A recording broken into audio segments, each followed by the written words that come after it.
Francesco Iori, il Veneto del 2 e 300, gli Scaligeri, i Carraresi, che epoca è stata?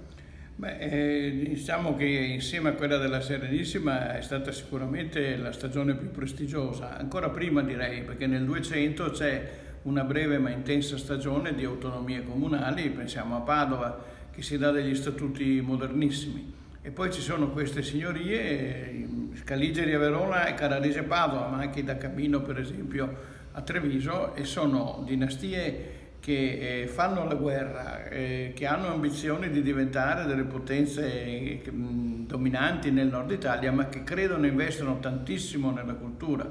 Dante di casa a Verona, Petrarca a Padova, solo per fare alcuni degli esempi, dei tanti esempi che si potrebbero portare. Quindi è una stagione di grande splendore che si concluderà poi con la conquista della parte di Venezia della terraferma.